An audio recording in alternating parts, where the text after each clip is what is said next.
kay Inday Sara Duterte muna, no? Kay Inday Sara Duterte ho, mga bossing. Ito. Narito ang express. Kasi po may pahayag ang ating Pangulo eh. Nagsalita po ang ating Pangulo eh. At ang sagot po ng Vice Presidente, mga kababayan, ay tumawa lang.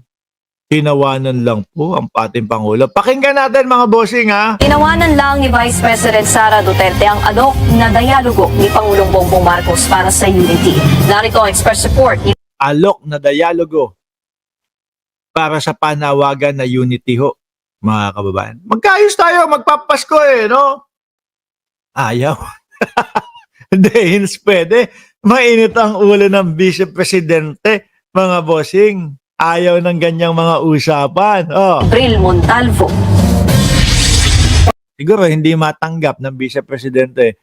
Makikipag-ayos ka sa akin, makikipag-dialogo ka ng unity, maayos na pag-uusap. Eh, inilagay mo nga sa oblo. Oh.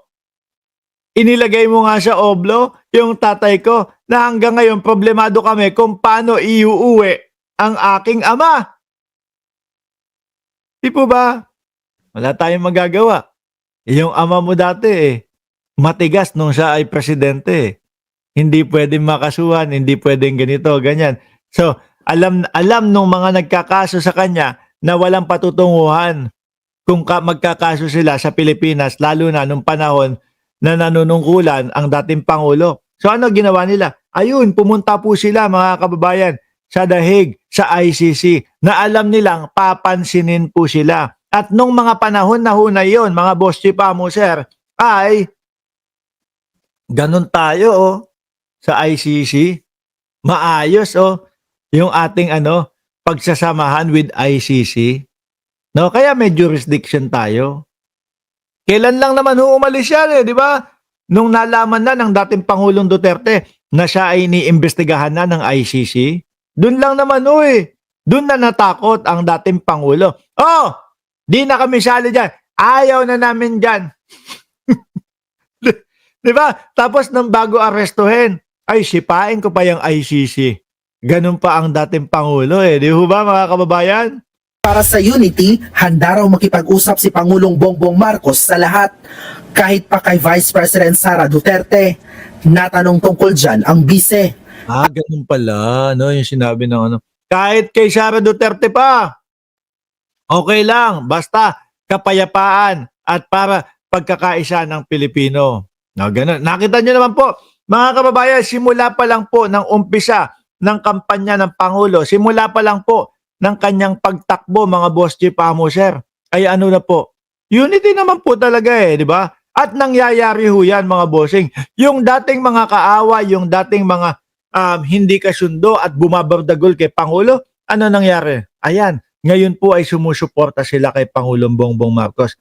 Etong mga ito, yung mga DDS, sila Vice Presidente, ang hirap kay unity niyang mga yan. Bakit po, mga bossing?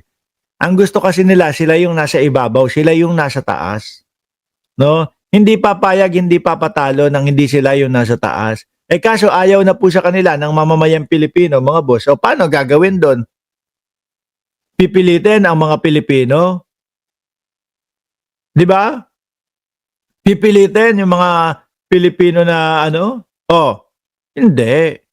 Sabi ni Gerald Evans, Sara Mau, ikaw pa may ganang tumanggi kay PBBM, ikaw tong salot sa Pilipinas.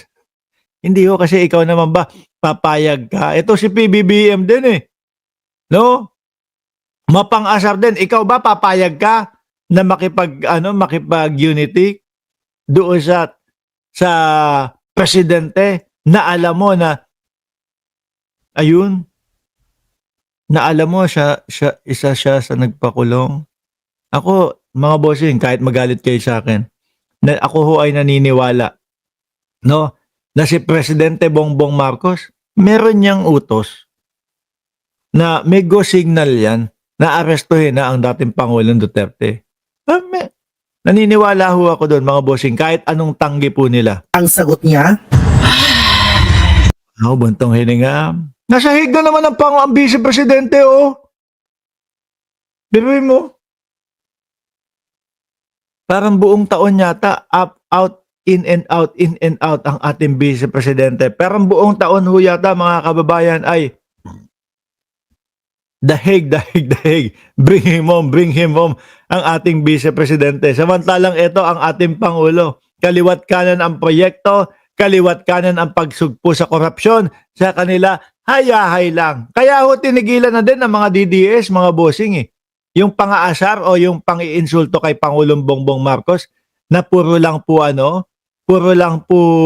biyahe. Di ba? Puro biyahe lang si Bongbong Marcos. Ano yung sinasabi ng mga DDS eh. Ang ending po eto.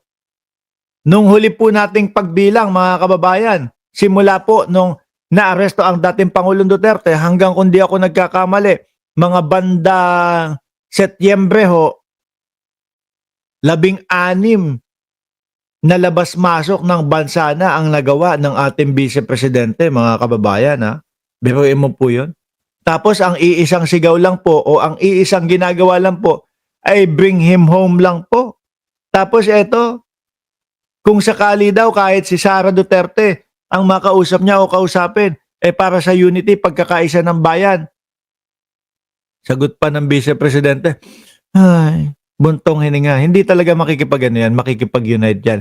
Hanggat hindi ho nila naaagaw ang kapangyarihan at pwesto. Yun naman po ang gusto nila dun eh. Kasi po kapag sila na ang nakaupo, lahat po mga bossing, nung mga may kaso, yung mga human trafficking, kagaya nila Roque, pati po yung mga impeachment, yung mga confidential funds, etc.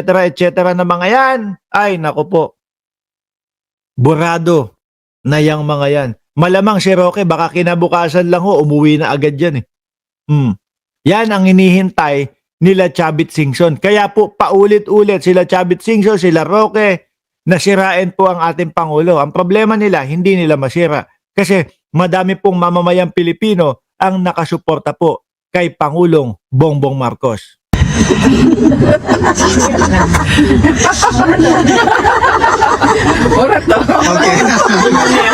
Tatawa na kayo dyan. Tapos kapag sa mga susunod na araw, pagka si Bato naaresto na, iya ka naman. Sabi ni Kia na maganda, for sure, absuelto lahat. Sabi ni John Campos, hindi rin makakaupo yan si Inday Lustay. Panay travel ba naman? Kakatanggap lang ng pondo, lumayas na naman. Wala eh. No, okay lang sa mga DDS ngayon yung ganun. No? Pero yung kay Pangulong Bongbong Marcos, pag lumalabas ho ng bansa, mga kababayan, naglakwat siya na naman ang ating Pangulo. Pero mga bossing, pag lumabas po ng ating bansa ang ating Pangulo, mga kababayan, may bit-bit po. 3,000 trabaho, investments. Ito, ang bit-bit po nito. Ano to? Anong bit-bit ng Vice Presidente, mga kababayan? Wala. Sarili. Nasa The Hague, Netherlands si VP Sara para bisitahin ang kanyang ama na si dating Pangulong Rodrigo Duterte sa ICC Detention Facility. Habang naroon, nagpasaring din ang bise tungkol sa korupsyon. Malungkot ang Pasko natin. Dito pala galing yung malungkot ang Pasko. Kayo lang po, Vice Presidente. Tsaka yung mga ibang korap kasi, sinusugpo na ni Pangulong Bongbong Marcos. Lalo na, yung mga natanggalan ng pogo. Malungkot daw. At isa sa balita dyan, yung kumakalat na chismis, si Amy Marcos. May pogo daw ho. Kumbaga, hindi natin kumpirmado, pero yun yung kumakalat na chismis na may pogo daw si Amy Marcos. Kaya, nagkakaganon kay PBBM. Si PBBM ba naman kasi ang nagpatanggal ng pogo? Dahil hindi natin gusto ang mga nangyayari sa ating bansa. Ayun lang yun. Masaya kami sa nangyayari sa ating bansa. Lalong-lalo na yung mga iskandalo sa korupsyon at yung pag-aabuso sa posisyon. Si Pangulong Bongbong Marcos ang nagpaumpisa ng mga investigasyon patungkol sa mga korupsyon. Kaya wag kayong arte-arte dyan.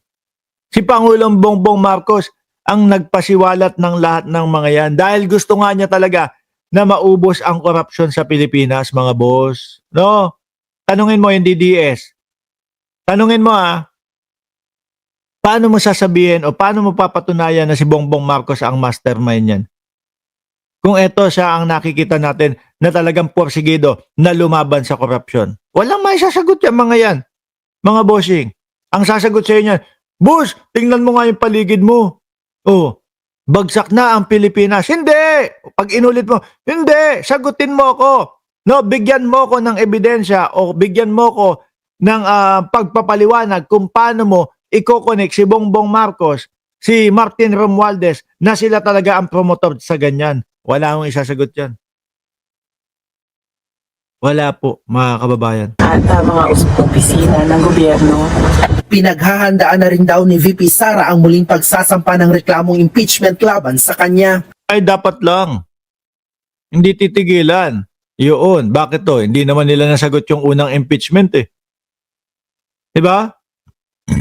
Yung unang impeachment to, mga bossing, wala. Ang dahilan nila, ay hindi po pwede. Yung 2 o 3 o 4 na impeachment sa isang taon. Yun lang oh. Pero yung katanungan ng mamamayang Pilipino, nilustay mo, ginamit mo sa walang kapararakan, no? Ninakaw mo ba yung pera ng bayan? Wala po sagot doon. Yun pa din po ang tanong ng mamamayang Pilipino. Kaya nga sabi ko, kung ako si Sara Duterte, kumuha, nagbayad ng 16 na lawyer, tapos hindi man lang malinis yung pangalan ko. Eh si Sante sa akin yung mga lawyer na yan. 16 ha? Oh. Sa 16 po ba, meron bang meron po ba tayong narinig na reason nila kung saan napunta o depensa nila kung saan napunta yung pera ng bansang Pilipinas? Sa 16 ba, may nagsalita man lang na idinepensa si Sara Duterte para linisin yung pagbabanta sa buhay ng Pangulo? Wala. Kaya nahinto po yung impeachment o kaya po nandoon sa archive yung impeachment dahil po doon sa sinasabi nilang hindi pwede ang impeachment ng doble-doble sa isang taon. Yun. Kaya po sa Pebrero, mga kababayan, bukas ulit ang impeachment na yan. Kaya ho sa Pebrero, mga kababayan, mag-uumpisa na naman po yan. At tinitiyak ko ho, mga bossing, magiging ho yan, magiging tawag doon, magiging planchado ho yan, mga boss.